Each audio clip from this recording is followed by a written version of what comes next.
शांति। आज 17 अक्टूबर है। आज बृहस्पतिवार, सदगुरुवार। इस सृष्टि रूपी वृक्ष का पति बृहस्पति की दशा बैठाने वाले वो सच्चे सदगुरु परमपिता परमात्मा की छवि को सम्मुख रखते हुए आत्म स्वरूप में स्थित होकर बाबा के मधुर महावाक्य सुनेंगे। हर तरफ से बुद्धि हटाकर केवल बाबा में एकाग्र कर बाबा की शिक्षाओं को आत्मसात करते हुए बाबा के मधुर महावाक्य सुनेंगे। आज 17 अक्टूबर है और आज की मुरली का सार है, मीठे बच्चे, याद की यात्रा पर पूरा टेंशन दो, इससे ही तुम सतो प्रधान बनेंगे। कोई भी मुरली बाबा की ऐसी नहीं होगी जिसमें बाबा ने ना कहा हो कि मुझे याद करो। एक ही रास्ता है, एक ही विधि है, जैसा संग वैसा रंग। किसकी स्मृति में है उसका प्रभाव आत्मा पर अवश्य पड़ता है। तो इसलिए बाबा ने बोला कि सतो प्रधान कौन है, संपूर्ण पावन कौन है? शिव परम पिता परमात्मा, जो जन्म मरण से न्यारा है, कर्म अकर्म से परे है। ऐसे मीठे बाबा की जितनी हम स्मृति में रहेंगे उतना आत्मा सतो प्रधान बनती जाएगी। आज की मुरली से बाबा ने प्रश्न किया, बाप अपने बच्चों पर कौन सी मेहर करते हैं? उत्तर है, बाप बच्चों के कल्याण के लिए जो डायरेक्शन देते हैं, ये डायरेक्शन देना ही उनकी कृपा है। कल की मुरली में भी था कि बाबा की कृपा क्या है, वह आशीर्वाद अगर करे तो सब पे कर देना, लेकिन बाबा की शिक्षाएं, बाबा की पढ़ाई ही कृपा है। तो उसी तरह बाबा ने बताया, ये जो बाबा पढ़ाई पढ़ाते हैं, डायरेक्शन देते हैं, यही उनकी कृपा है। और बाप का पहला डायरेक्शन है कौन सा? मीठे बच्चे देही अभिमानी बनो। देही अभिमानी बहुत शांत रहते हैं, उनके ख्यालात कभी उल्टे चल नहीं सकते। जो अपने को आत्म स्वरूप में स्थित रखने का प्रयास करते हैं, उनके संकल्प भी बहुत ही श्रेष्ठ होते हैं। दूसरा प्रश्न बाबा ने किया, बच्चों को आपस में कौन सा सेमिनार करना चाहिए? कितना आज बाबा ने गहरी बात बताई। आपस में जब मिलो तो क्या बात करो, क्या सेमिनार करो? उत्तर है, जब भी चक्र लगाने जाते हो तो याद की रेस करो और फिर बैठकर आपस में सेमिनार करो कि किसने कितना समय बाप को याद किया। यहाँ याद के लिए एकांत भी बहुत अच्छा है। मधुबन की बाबा बात कर रहे हैं, मिलो तो पूछो क्या विधि है, कैसे आप बाबा को याद करते हो, है ना। ओम शांति। रूहानी बाप रूहानी बच्चों से पूछते हैं, तुम क्या कर रहे हो? स्थित हो, 1 मिनट पूछो अपने आप से, हम क्या कर रहे हैं, कहाँ बैठे हैं, किसकी स्मृति में, क्या लक्ष्य है? बाबा ने बोला, तुम पूछो तुम क्या कर रहे हो। रूहानी बच्चे कहेंगे, बाबा हम जो सतो प्रधान थे सो तमो प्रधान बने हैं। फिर बाबा आपकी श्रीमत अनुसार हमको सतो प्रधान जरूर बनना है। अभी बाबा आपने रास्ता बताया है, ये कोई नई बात नहीं है, पुराने से पुरानी बात है। सबसे पुरानी बात है याद की यात्रा, इसमें शो करने की बात नहीं। बाबा ने बोला दिखावा करने की बात नहीं। हर एक अपने अंदर से पूछे, हम कहाँ तक बाप को याद करते हैं। तो 1 मिनट साइलेंस में स्थित होकर पूछें अपने आप से, आत्मा को सतो प्रधान बनाने के लिए पूरे दिन में कितनी बार बाबा को याद करते हैं? पूरे दिन का चार्ट कितना है, कितने घंटे बाबा की स्मृति रहती है? तो वह ने बोला, कहाँ तक अपने को याद करते हैं, कहाँ तक सतो प्रधान बने हैं, क्या पुरुषार्थ कर रहे हैं? सतो प्रधान तब बनेंगे जब पिछाड़ी में अंत आएगा। उसका भी साक्षात्कार होता रहेगा। कोई जो कुछ करता है सो अपने लिए करता है। बाप भी कोई मेहर नहीं करते हैं, बाबा मेहर करते हैं जो बच्चों को डायरेक्शन देते हैं, उनके ही कल्याणार्थ। बाप तो है ही कल्याणकारी। कई बच्चे उल्टे ज्ञान में आ जाते हैं। उल्टा ज्ञान क्या है? तो बाबा फील करते हैं देह अभिमानी मगरूर होते हैं, देही अभिमानी बड़े शांत रहेंगे, उनको कभी उल्टे सुल्टे ख्यालात नहीं आते। तो बाप तो हर प्रकार से पुरुषार्थ कराते रहते हैं।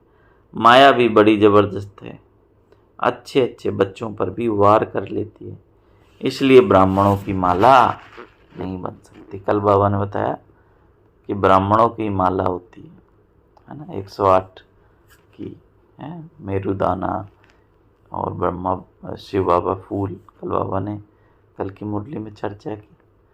तो इसलिए बाबा ने बोला कि ब्राह्मणों की माला बनती नहीं है, बिगड़ती रहती है ना। आज हैं कल चले गए। आज बहुत अच्छी रीत याद करते हैं, कल देह अहंकार में ऐसे आ जाते हैं जैसे गिरगिट। गिरगिट को अहंकार बहुत होता है। उसमें एक कहावत भी है, सुरमंडल के साज से देह अभिमानी सांडे क्या जाने। देह अभिमान बहुत खोटा है, बड़ी मेहनत करनी पड़ती है। शिव बाबा तो कहते हैं I am most obedient servant, है ना। देखो हमें कितना अभिमान है, छोटी सी कुछ प्राप्ति कुछ, लेकिन वो जो सबका मालिक है, सागर है, सृष्टि का नियंता है, पालक है, उसको जरा भी अहंकार है? अपने को क्या बोलता है? I am your most obedient servant, मैं तुम्हारा नौकर हूँ। कोई हमें जरा भी बोल दे, है ना, इस तरह, तो हमें कितना फील होता है, क्योंकि हम देह अभिमान है। तो बावन बोला कि I am your most obedient servant. ऐसे नहीं अपने को कहना सर्वेंट और नवाबी चलाते रहें। बाप कहते हैं मीठे मीठे बच्चों, सतो प्रधान जरूर बनना है। ये तो बहुत सहज है, इसमें कोई चूचा नहीं है। मुख से कुछ बोलना नहीं है, कहाँ भी जाओ अंदर में याद करना है। ऐसे नहीं यहाँ बैठते हैं तो बाबा मदद करते हैं। बाप तो आए ही मदद करने। बाप को तो यह ख्याल रहता है बच्चे कहाँ कोई गफलत ना करें, माया यहाँ ही घुसा मार देती है। देह अभिमान बहुत बहुत खराब है। देह अभिमान में आने से बिल्कुल ही पट में आकर पड़े। बाबा कहते हैं यहाँ आकर बैठते हो तो भी मोस्ट बिलीवेड बाप को याद करो।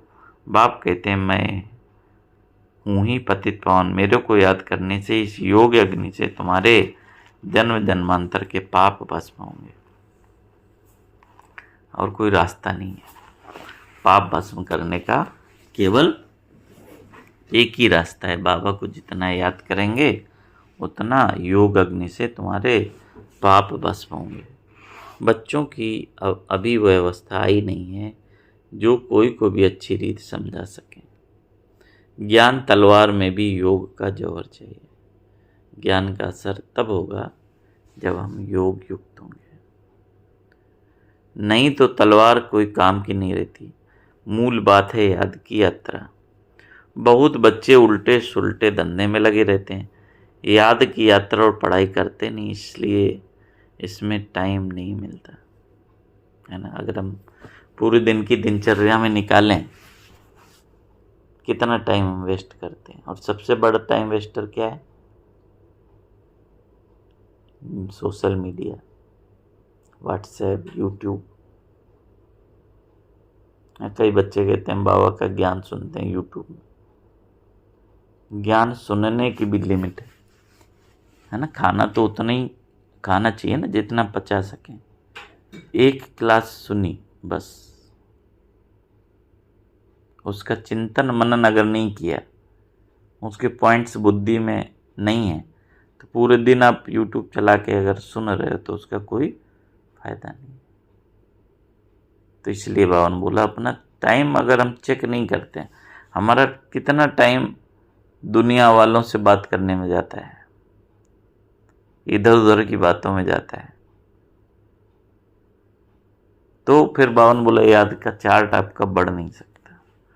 तो इसलिए बावन बोला बहुत बच्चे उल्टे सुलटे धंधे में लगे रहते हैं, याद की यात्रा पढ़ाई करते नहीं, इसलिए टाइम नहीं मिलता। बाप कहते हैं ऐसी मेहनत करो जो धंधे दौरे के पिछाड़ी अपना पद गंवा दो। ऐसी मेहनत नहीं करो जो इस धंधे दौरी में अपना पद गंवा दो। हाँ, कई तो निर्बंधन आत्माएं फिर भी बंधन में अपने आप को बांधना चाहती। तो सुविचार करना है कि हम कौड़ियों के लिए कितना समय गंवा रहे हैं और बाबा मोहरों की कमाई करा रहा है, हीरों की कमाई करा रहा है। तो बहुत ही चिंतन का विषय है ना, कि कैसे हम बाबा को याद करें। तो भगवान बोला ऐसी मेहनत नहीं करो जो धंधे दौरी के पिछाड़ी अपना पद गंवा दो। अपना भविष्य तो बनाना है परंतु सतो प्रधान बनना है, इसमें ही बहुत मेहनत है। बहुत बड़े बड़े म्यूजियम आदि संभालने वाले हैं परंतु याद की यात्रा में नहीं रहते। बाबा ने समझाया है याद की यात्रा में गरीब बांदेलियाँ ज़्यादा रहती हैं, है ना, क्योंकि लफड़े नहीं हैं उनके पास। घड़ी घड़ी शिव बाबा को याद करते रहते हैं, शिव बाबा हमारे ये बंधन खलास करो, अबलाओं पर अत्याचार होते हैं, ये भी गायन है। तुम बच्चों को बहुत मीठा बनना है, सच्चे सच्चे स्टूडेंट बनो। अच्छे स्टूडेंट जो होते हैं वह एकांत में बगीचे में जाकर पढ़ते हैं। तुमको भी बाप कहते हैं भल कहाँ भी चक्र लगाने जाओ, अपने को आत्मा समझ बाप को याद करो। याद की यात्रा का शौक रखो। उस धन कमाने की भेंट में यह अविनाशी धन तो बहुत बहुत ऊंचा है ना। हॉबी अगर कोई पूछे व्हाट इज योर हॉबी, है ना, कोई बोलता है गाना गाना, खाना बनाना, तो हमसे पूछे तो हमारी हॉबी क्या होनी चाहिए? बाबा को याद करना। उससे ज़्यादा सुख हमें और किसी काम में नहीं मिलता, ऐसा अंदर से आवाज़ आनी चाहिए। तो वन बोला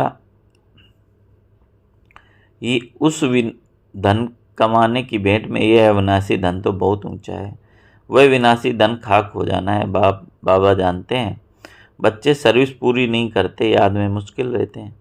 सच्ची सर्विस जो करनी चाहिए वह नहीं करते, बाकी स्थूल सर्विस में ध्यान ज़्यादा चला जाता है। भले ड्रामा अनुसार होता है परंतु बाप फिर भी पुरुषार्थ तो कराएंगे ना। बाप कहते हैं कोई भी काम करो, कपड़े सिलते हो बाप को याद करो, याद में ही माया विघ्न डालती है। बाबा ने समझाया है रुस्तम से माया भी रुस्तम होकर लड़ती है। बाबा अपना भी अनुभव बताते हैं कि मैं रुस्तम हूँ, जानता हूँ मैं बेगर टू प्रिंस बनने वाला हूँ, तो माया भी ज़्यादा सामना करती है। माया किसको भी छोड़ती नहीं है, पहलवानों से तो और ही लड़ती है। कई बच्चे अपने देह के अहंकार में बहुत रहते हैं, बाप कितना निरहंकारी रहते हैं। कहते भी हैं कि मैं तुम बच्चों को नमस्ते करने वाला सर्वेंट हूँ। बाबा कितने निरहंकारी बच्चों को नमस्ते करते हैं, है ना। तो पहले कौन नमस्ते करते हैं? बाबा नमस्ते करते हैं। वह तो अपने को बहुत ऊंच समझते हैं। ये देह अहंकार सब तोड़ना है, बहुतों में अहंकार का भूत है। बाप कहते हैं अपने को आत्मा समझ बाबा को याद करो। यहाँ तो बहुत अच्छा चांस है, घूमने फिरने का भी अच्छा है, फुर्सत भी है, भल चक्कर लगाओ। फिर एक दो से पूछो कितना समय याद में रहे, और कोई तरफ बुद्धि तो नहीं गई है। आपस में सेमिनार करो, भल फीमेल अलग मेल अलग हो, फीमेल आगे बैठे हो मेल पिछाड़ी में, क्योंकि माताओं की संभाल करनी है, इसलिए माताओं को आगे रखना है। ये बहुत अच्छी एकांत है। सन्यासी भी एकांत में चले जाते हैं। सतो प्रधान सन्यासी जो थे वो बहुत निडर रहते थे। तो भगवान बोला एकांत में चले जाओ, है ना। सन्यासी जो थे बहुत निडर थे, जानवर आदि से डरते नहीं थे, उस नशे में रहते थे। अभी तमो प्रधान बन पड़े हैं। हर एक धर्म जो स्थापन होता है पहले सतो प्रधान होता है, फिर रजो तमो में आता है। सन्यासी जो सतो प्रधान थे वह ब्रह्म की मस्ती में रहते थे, उनमें बड़ी कशिश होती थी, जंगल में भोजन मिलता था। दिन प्रतिदिन तमो प्रधान होने से ताकत कम होती जाती है। अभी कहाँ रहने लगे सन्यासी? सब शहरों में आ गए। तो भगवान बोला पहले एकांत में थे, जानवरों से डरते नहीं थे, वो पावर थी, वो शक्ति थी। अभी धीरे धीरे ताकत कम होती जाती है।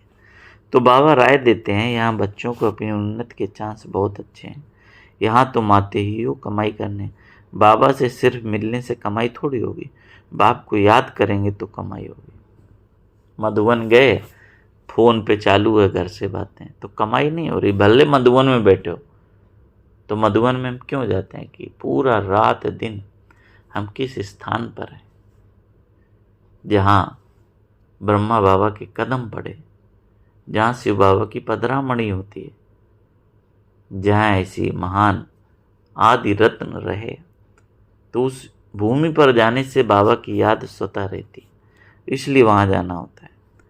तो इसलिए बाबा ने कहा कि यहाँ तुम आते हो कमाई करने के लिए, बाप को याद करेंगे तो कमाई होगी। ऐसे मत समझो बाबा आशीर्वाद करेंगे, कुछ भी नहीं। वह साधु लोग आदि आशीर्वाद करते हैं, लेकिन तुमको नीचे गिरना है। लेकिन उससे साधु के आशीर्वाद से ऊपर चढ़े क्या? तो भगवान बोला तुमको नीचे गिरना है। अब बाप कहते हैं जिन्न बनकर अपना बुद्धि योग ऊपर लगाओ। जिन्न की कहानी है ना, बोला हमको काम दो नहीं तो खा जाऊंगा, है ना। तो क्या काम दिया? एक बांस की डंडे पर बोला ऊपर चढ़ो और उतरो। ऐसे बाबा कहते हैं तुमको डायरेक्शन देता हूँ, याद में रहो तो बेड़ा पार हो जाएगा। कितनी बार बाबा ने याद का महत्व बताया। तुम्हें सतो प्रधान जरूर बनना है, माया कितना भी माथा मारे, हम तो श्रेष्ठ बाप को जरूर याद करेंगे। ऐसे अंदर में खुशी होनी चाहिए, अंदर ही अंदर बाप की महिमा करते, बाप को याद करते रहो। कोई भी मनुष्य को याद ना करो। भक्ति मार्ग की जो रस्म है वह ज्ञान मार्ग की हो नहीं सकती। बाप शिक्षा देते हैं, क्या शिक्षा देते हैं कि याद की यात्रा में तीखा जाना है। मूल बात यह है, सतो प्रधान बनना है, बाप के डायरेक्शन मिलते हैं। घूमने फिरने जाते हो तो भी याद में रहो, तो भी घर याद रहेगा, राजाई भी याद रहेगी। ऐसे नहीं याद में बैठे बैठे गिर पड़ना है, वह तो फिर हठ योग हो जाता है। यह तो सीधी बात है, अपने को आत्मा समझ बाप को याद करना। कई बच्चे बैठे बैठे गिर पड़ते हैं, इसलिए बाबा तो कहते हैं चलते फिरते खाते पीते याद में रहो। ऐसे नहीं बैठे बैठे बेहोश हो जाओ, इनसे कोई तुम्हारे पाप नहीं कटेंगे। ये भी माया के बहुत विघ्न पड़ते हैं। ये भोग आदि की रस्म रिवाज है, बाकी इसमें कुछ है नहीं। यह न ज्ञान है और न योग है। साक्षात्कार की कोई ज़रूरत नहीं। बहुतों को साक्षात्कार हुए लेकिन वह आज है नहीं। कितना बाबा ने सूक्ष्मता में बताया है ना, कि ऐसा भी नहीं बैठे बैठे योग में गिर जाओ। बाबा को भोग लगाना ये भी रस्म है। साक्षात्कार होने का भी लक्ष्य नहीं रखना है, उससे भी कुछ प्राप्ति नहीं। बावन बोला जिनको साक्षात्कार हुए वह आज है नहीं। तो कई बार बावन बोला वो भी टाइम वेस्ट है। तो बस सिंपल सरल रीति, जैसे अपने संबंधी याद रहते हैं वैसे बाबा की स्मृति रहे। बाबा हमें क्या से क्या बनाते हैं, तो इस रीति से बाबा ने बोला तुम्हारे पाप कटते जाएंगे बाबा की याद से। तो इसलिए बाबा ने बोला कि साक्षात्कार से भी कोई तुम्हारे पाप नहीं कटेंगे, साक्षात्कार की भी आस नहीं रखनी है। इसमें तो बाप को याद करना है। सतो प्रधान बनने के लिए ड्रामा को भी समझना है, जानना है। अनादि ड्रामा बना हुआ जो रिपीट होता है, इसे भी समझना है। बाप जो डायरेक्शन देते हैं उस पर भी चलना है। बच्चे जानते हैं हम फिर से आए हैं राजयोग सीखने, भारत की बात है। यही तमो प्रधान बनना है, फिर इसको ही सतो प्रधान बनना है। बाप भी भारत में आकर सबकी सदगति करते हैं, यह बड़ा वंडरफुल खेल है। अब बाप कहते हैं मीठे मीठे रूहानी बच्चे अपने को आत्मा समझो। तुमको 84 का चक्र लगाते पूरे 5000 वर्ष हो गए। कितने वर्ष हो गए? 5000 वर्ष हो गए। अब फिर वापस जाना है। ये बातें कोई और कह ना सके। तुम बच्चों में भी नंबरवार पुरुषार्थ अनुसार निश्चय बुद्धि होते जाते हैं। ये बेहद की पाठशाला है। बच्चे जानते हैं बेहद का बाप हमको पढ़ाते हैं। वह उस्ताद टीचर है, बहुत बड़ा उस्ताद है, बहुत प्रेम से समझाते हैं। कितने अच्छे अच्छे बच्चे बड़े आराम से 6 बजे तक सोए रहते हैं। बाबा कितने प्यार से उनको भी अच्छा कह रहे है ना। बाबा बोला कितने अच्छे अच्छे बच्चे बड़े आराम से 6 बजे तक सोए रहते हैं। माया एकदम नाक से पकड़ लेती है, हुक्म चलाते रहते हैं। शुरू में तुम जब भट्टी में थे तो मम्मा बाबा भी सब सर्विस करते थे। जैसे कर्म हम करेंगे हमको देख कर और करेंगे। बाबा तो जानते हैं महारथी घोड़े सवार प्यादे नंबरवार हैं। कई बच्चे बड़ा आराम से रहते हैं, अंदर सोए रहते हैं। बाहर में कोई पूछे फलाना कहाँ है तो कहेंगे है नहीं, परंतु अंदर सोए पड़े हैं। क्या क्या होता रहता है बाबा समझाते हैं। संपूर्ण तो कोई भी बना नहीं है, कितनी सर्विस कर लेते हैं। नहीं तो बाप के लिए गायन है, मारो चाहे प्यार करो हम तेरा दरवाज़ा नहीं छोड़ेंगे, हम तेरा दर नहीं छोड़ेंगे। यहाँ तो थोड़ी बात पर रूठ पड़ते हैं। योग की बहुत कमी है ना। किसकी कमी है? बाबा के घर से रूठना मना, बाबा को पहचान ही नहीं, बाबा को जाना ही नहीं। नहीं तो बाबा को कभी छोड़ सकते हैं, इतनी प्राप्ति कराने वाला। बाबा ने बोला कोई मारे ठुकराए तब भी तेरा दर नहीं छोड़ेंगे, ऐसा गायन है। तो बाबा ने बोला छोटी बात पे रूठ पड़ते हैं, योग की बहुत कमी है। बाबा कितना बच्चों को समझाते रहते हैं, परंतु कोई में ताकत नहीं जो लिखे। योग होगा तो लिखने में भी ताकत बढ़ेगी। बाप कहते हैं अच्छी रीति सिद्ध करो, गीता का भगवान शिव है ना कि कृष्ण। बाप आकर तुम बच्चों को सब बातों का अर्थ समझाते हैं। बच्चों को यहाँ नशा चढ़ता है, फिर बाहर जाने से ख़त्म। टाइम वेस्ट बहुत करते हैं। हम कमाई कर यज्ञ को देवें, ऐसे ख्याल रख अपना टाइम वेस्ट नहीं करना। कई बच्चे क्या कहते हैं, बाबा हम सर्विस कर रहे हैं किस लिए? आपके यज्ञ में देने के लिए, है ना। बाबा ने बोला ऐसा भी ख्याल नहीं करना है। जो निर्वंधन है विशेष रूप से कुमारी कन्या है ना, तो नौकरी की टोकरी बाबा ने बोला नहीं उठानी, है ना। यही सबसे बाबा के यज्ञ की सेवा सबसे बड़ी सेवा है। इसलिए कभी बाबा ने बोला ये नहीं सोचना है कि हम कमाई कर यज्ञ को देवें, ऐसे ख्याल रखा अपना टाइम वेस्ट नहीं करना है। बाप कहते हैं हम तो तुम ब्राह्मणों का कल्याण करने के लिए आए, तुम फिर अपना नुकसान कर रहे हो। यज्ञ में तो जिन्होंने कल पहले मदद की वे करते रहेंगे, है ना। तुम क्यों माथा मारते हो कि ये करें वह करें? ड्रामा में नूंद है। जिन्होंने बीज बोया है वह अभी भी बोएंगे। यज्ञ का तुम चिंतन नहीं करो, कैसे चलेगा, है ना। चलाने वाला कौन है? शिव बाबा है, तो भंडारी अपने आप भरपूर होती रहेगी, है ना। तो बाबा ने कहा अपना कल्याण करो, अपने को मदद करो। भगवान को तुम मदद करते हो क्या? भगवान से तो तुम लेते हो या देते हो, है ना। कई अभिमान आ जाता है ना, हमारे बिना तो चलेगा नहीं, है ना। तो कई ऐसे अनुभव हैं, है ना। एक अनुभव सुन रहे थे, कानपुर का कोई भाई था, तो बाबा ने, ब्रह्मा बाबा आने वाले थे कानपुर, तो उन्होंने बोला कि जो उनके नाम भेजे कि ये ही क्लास में है ना। केवल पवित्र आत्मा है जो संपूर्ण धारणा में, तो केवल उनको ही बाबा ने मिलने को बोला। लेकिन एक भाई बहुत सहयोगी था, बहुत उसके द्वारा ही मतलब जहाँ चलता था उसका रेंट देना वगैरह सब वही करता था। तो वो नाराज़ हो गया, तो उसने बोला मैं नहीं करूँगा। तो उसके बाद क्या यज्ञ चला? नहीं, वो मकान छोड़ के एक अपना बाबा का घर बन गया। तो ऐसे बाबा ने बोला कभी ये नहीं सोचना है कि हम मदद करते हैं, हम बाबा को क्या मदद करेंगे, है ना। क्या है पास अपने देने की खातिर, दाता विदाता को क्या दे सकेंगे कि ये तूने एहसान इतने हैं हम पर कि जीवन भी देकर चुका ना सकेंगे। तो इसलिए बाबा ने बोला ये चिंतन मत करो, ये सोचो कि हम बाबा से मदद लेते हैं या देते हैं। भगवान से तो तुम लेते हो या देते हो, यह ख्याल कभी नहीं आना चाहिए। बाबा तो कहते हैं लाडले बच्चों अपने को आत्मा समझ, बाप को याद करो तो विकर्म विनाश हो। अभी तुम संगम युग पर खड़े हो, संगम पर ही तुम दोनों तरफ देख सकते हो। माने संगम पर हम आगे सतयुग भी देख सकते हैं, पीछे कलयुग भी देख सकते हैं। यहाँ कितने ढेर मनुष्य हैं, सतयुग में कितने थोड़े होते हैं। सारा दिन संगम पर खड़े रहना चाहिए।